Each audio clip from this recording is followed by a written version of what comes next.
মুখ্যমন্ত্রীর সমর্থকরা লাখে লাখে জমা হয়ে অনশনে বসেছে। একসাথে এতজন সমর্থকদের অনশনে বসা এখনো অবধি রেকর্ড বলে ধরা হচ্ছে। আমাদের সাথে থাকুন পরবর্তী নিউজ শোনার জন্য। Home minister, home minister. Sir, এই এনএসজি অপারেশনে সিএম এর কিছু হয়ে গেলে আপনি পরের সিএম হতেন, তাই না স্যার? এটাই জানতে চাইছিলাম। স্যার, আমাদের আমি এখানে আসতে আমি কথা শুধু তুই জানতিস, ফেসবুকে কেন বলেছিস? Sorry sir. Sir, sir, please sir. Sir, উত্তর দিন স্যার। হ্যাঁ sir. Sir, please sir, please. উত্তর দিন। হ্যাঁ হ্যাঁ, বলুন স্যার। হ্যাঁ বলুন, আপনার কি প্রশ্ন? ওই স্যার, এনএসজি অপারেশনে সিএম এর কিছু হয়ে গেলে আপনি পরের সিএম হতেন, তাই না স্যার? ওটাই জানতে চাইছিলাম। দারুণ বলেছেন, কিন্তু এটার উত্তর আমি দিতে পারবো না। শুধু আপনি না, এই কথাটা সবাই মন দিয়ে শুনুন।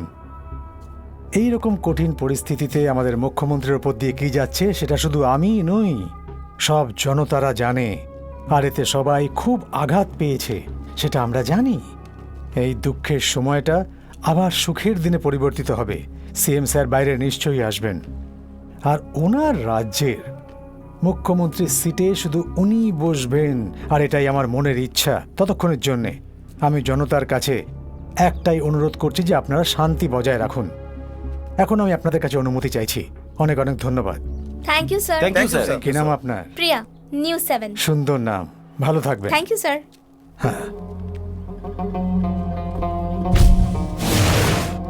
শান্তি বজায় রাখুন, শান্তি বজায় রাখুন।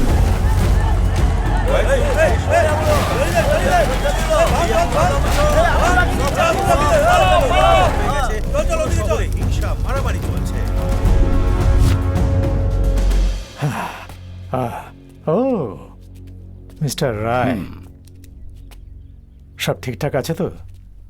টেন্ট গরম হয়ে গেলে কি সরকারের খরচে এসি লাগিয়ে দেব? হ্যাঁ, আমি ওর সঙ্গে কথা বলবো। Officer mic. স্যার প্লিজ ওখানেই দাঁড়ান। ও বলেছে হোয়াইট লাইনটা ক্রস না করতে। কি ভাই কুনাল, উত্তর তো দাও। নমস্কার মিনিস্টার বাবু। নমস্কার ভাই। আপনি এখানে এসেছেন, আমি খুব খুশি হয়েছি। আমারও তোমার সঙ্গে কথা বলে খুব ভালো লাগছে।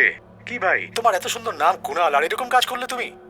হাজারের নোট থেকে গান্ধীজির ফটো মুছে দিতে অন্তত পক্ষে 6 মাস লাগবে। অন্য কোনো ইচ্ছে থাকলে বলো, আমি এক্ষুনি সেটা পূরণ করে দেবো। নিশ্চয়ই স্যার, আপনাকে অনেক অনেক ধন্যবাদ। তার আগে আমার একটা ছোট্ট ইচ্ছা আছে। হ্যাঁ বলো। আসলে আগের বছর আজকের দিনেই যুগোস্লোভিয়াতে 4 জন কৃষক আত্মহত্যা করেছিলেন। ও আচ্ছা। ওদের জন্য আমরা 2 মিনিট মতো মৌনব্রত রাখি, ঠিক আছে? রাখছি কিন্তু। ইউগোস্লোভাকিয়া। ঠিক আছে, রাখছি। গুরু, হ্যাঁ, আসলে চাইটা কি বলো তো? মনে হচ্ছে দেশভক্তির গান গাইবে। হ্যাঁ। চলো আমরা সোজা হয়ে দাঁড়িয়ে যাই।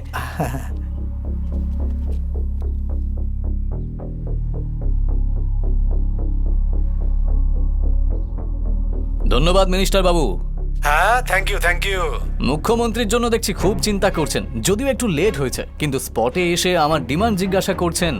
নিশ্চয়ই বলবো স্যার, কিন্তু তার আগে একটু খুচরো টেনশন রয়েছে, ওটা আগে সেটেল করে দিন। খুচরো চাওয়ার হলে এদের কাছে চাইতে পারতো, আমার কাছে চাইছে কেন? হ্যাঁ হ্যাঁ হ্যাঁ, বলো কি বলবে বলো।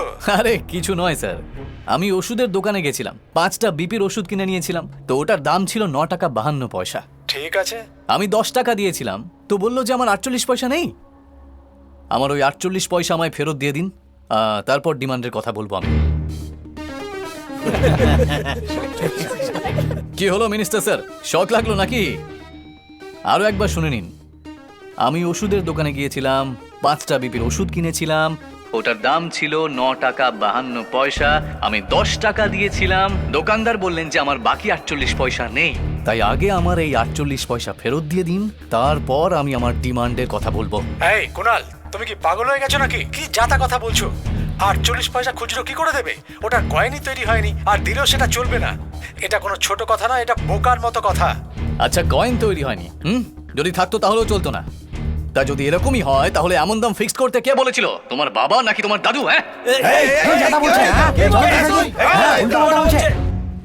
48 পয়সা তোমাদের কাছে খুব সাধারণ ব্যাপার, তাই না? দুধের প্যাকেটে, হোটেলে, মার্কেটে, মলে, যেখানেই যাও এর জন্য 25 পয়সা, তার জন্য 50 পয়সা। প্রত্যেকটা মানুষকে একদিনে কম করে 2 টাকা ঠকানো হয়। 120 কোটি জনসংখ্যা, আর একদিনে 2 টাকা, বছরে 725 টাকা। এই সব যোগ করে দেখলে প্রায় 85,000 কোটি টাকা। ব্যবসায়ীরা দিনের আলোতে 85,000 কোটি টাকা লুটে নিচ্ছে, এটা ভাবার না আপনার বুদ্ধি আছে না দেখার মতো আপনার ক্ষমতা আছে। এই আমরা যদি 85,000 কোটি টাকা কালেক্ট করে তোমাকে দিয়ে দিই তাহলে তুমি কি সিএম কে ছেড়ে দেবে? 1,000 টাকা চেয়েছিলাম বলে তোমরা ডান্স করতে শুরু করে দিয়েছিলে, আর তোমরা নাকি 85,000 কোটি টাকা দেবে। হ্যাঁ, তোমাদের দ্বারা হবে না। তাই যা জিনিস কিনবো তাতে যা খুচরো টাকা বাঁচবে সেগুলো সিএম বিকাশ দপ্তরে জমা করা হোক, এরকম আইন বানাও না। বাকি কথা পরে বলবো আমি। এর জন্য পার্লামেন্টে হাঙ্গামা করারও কোনো দরকার নেই, আর না সেন্ট্রাল গভর্নমেন্টের কাছে হাত জোর করার ভাই দরকার দারুণ আছে। কথা বলেছে তাই না? কি বললোটা কি? কিন্তু একটা কথা বলেনি। আমি ওয়াইন শপে গিয়ে কোয়ার্টার কিনলে তখন 5 টাকা এক্সট্রা চায়, আর যদি 1 টাকা কম হয় তখন আর মদ দেয় না। কোয়ার্টারে 5 টাকা নেয়, হাফ নিলে 10 টাকা নেয়, আর ফুল নিলে 20 টাকা নেয়। এটার হিসেব কে দেবে? আর এই কথা যখন আমি পাবলিককে বলি তখন বলে মদ খেয়ে মাতলামি করছে। এই এদিকে আয়। মনে হচ্ছে এবার মিনিস্টার আমাকেই হতে হবে। এই আন্দোলন আমরা আলাদাভাবে করতে থাকবো, আমি মিনিস্টার হব। ভুল ভাল হিসেব কষে তুমি যেসব কথা বলছো তোমার মনে হচ্ছে এগুলো ঠিক? মন দিয়ে শোনো, সেন্ট্রাল গভর্নমেন্টের সেল ট্যাক্স 14%, তারপর আবার সেলস ট্যাক্স 0.5%। এগুলো হওয়ার জন্যই এই খুচরো নিয়ে ঝামেলা হয়। এইসব না জেনে তুমি আজে বাজে কথা বলো না। ট্যাক্স পার্সেন্টেজ তো আপনি দেখছি খুব ভালো করেই মনে রেখেছেন minister Babu. I am impressed. ও সরকারি শিক্ষা আর সরকারি চিকিৎসা ফ্রিতে করাবেন বলেই তো আপনারা ট্যাক্স নেন, তাই না? হ্যাঁ তো কিন্তু আপনারা কি সেটা করেন? সব থেকে বড় কথা, জীবন চালাবার শিক্ষা আর জীবন বাঁচানোর চিকিৎসা প্রাইভেট ফার্মকে দিয়ে দিয়ে জীবন শেষ করার ওয়াইন শপও সরকারের চালানো যে উচিত নয়, এটা তো আপনি জানতেই পারেননি, তাই তো মিনিস্টার? এই বেশি রোজগারের জিনিস সরকার রেখে দিলে ভুলটা কোথায়? ঠিক বলেছেন sir.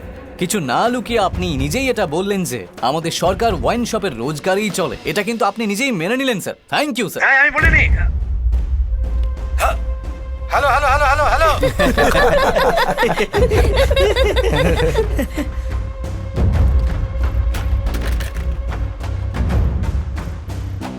What is this? What is happening here? এই লোকটা সিএম কে বাঁচাতে এসেছিল নাকি কমেডি করতে এসেছিল? গৃহমন্ত্রীর আজকের কাজ নিয়ে আমরা কথা বলবো। গৃহমন্ত্রী আজ অবধি যা কিছু বলেছে অ্যালকোহলের জন্য আমাদের দেশ অনেক পিছিয়ে যাচ্ছে, এটা কন্ট্রোল করা খুবই এই দরকার। গভর্নমেন্টই হোক আর ওই গভর্নমেন্টই হোক, সে যে গভর্নমেন্টই হোক, কিন্তু মদকে বন্ধ হোম করবে মিনিস্টার স্যার। সাহেবের এই বয়ান সামনে এসেছে যে সরকার ওয়াইন শপের কারণে চলছে। রাজ্যের চাষাবাদ নষ্ট করে দিয়ে মদের দোকান খোলার কথা আমাদের মন্ত্রী মশাই নিজে বলেছেন। বললে বলবে আমাদের বিজনেস 1 নম্বরে আছে, আমাদের বিজনেস 1 নম্বরে আছে। আচ্ছা বলুন তো, মদ খাওয়াটা কি 1 নম্বরে আছে? স্যার, হ্যাঁ, সরকার কি মদের দোকান চালায় এটা সত্যি না মিথ্যে?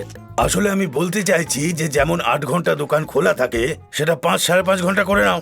যদি এরকম আইন বানানো যায় যে যে কিনবে সে 21 বছরের হতে হবে, তাহলে কোনো সমস্যা হবে না। কারণ আজকাল তো ছোট ছোট বাচ্চারাও খেতে শুরু করেছে। আমাদের দায়িত্ববান গৃহমন্ত্রী বলেছেন যে সরকার মদের রোজগারেই চলছে। এই কি হলো কথাটা স্যার? খুবই আশ্চর্যজনক ছিল। আপনার পার্টির মেন এই কথা লিডার শুনে এরকম জনগণ কমেডি করে খুবই চলে অবাক গেলেন, হয়েছে। আর আপনি এনজয় না করে এইভাবে সিরিয়াস বসে আছেন কেন? বিরোধী দল তোমায় কত দিয়েছে? কারণ তোমার তো কোনো ডিমান্ডই নেই।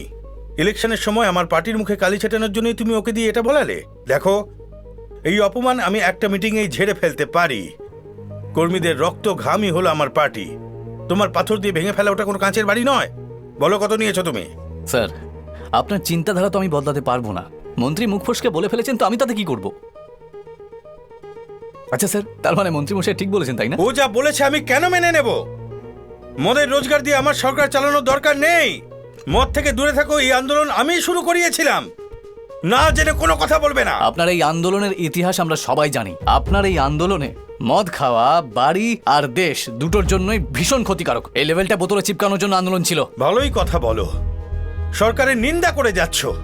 একটা কথা বলো, তোমরা তো কোনো সরকারি স্কুলে পড়ো না, সরকারি হাসপাতালে যাও না, সরকার যে আইন কানুন বানায় তার সম্মানটুকুও করো না। কিন্তু শিক্ষা দেওয়া হয় না, চিকিৎসা দেওয়া হয় না, এই কথাগুলো বলে বলে সরকারের নিন্দা করতে থাকো। তবুও এদের সবার সরকারি চাকরি পেতেই হবে। এখন বলো দোষটা কার? আপনার দোষ স্যার। প্রত্যেকটা ছেলে মেয়ে 5 বছর সরকারি স্কুলে পড়লে তবেই সরকারি চাকরি পাবে, এরকম আইন বানানো দরকার। সব বদলে যাবে। হ্যাঁ, যদি আপনি চান তাহলে দেখে নিন, একদিন একদিন বিপ্লব নিশ্চয়ই আসবে। হ্যাঁ আসবে, বিপ্লব আসবে, বিপ্লব।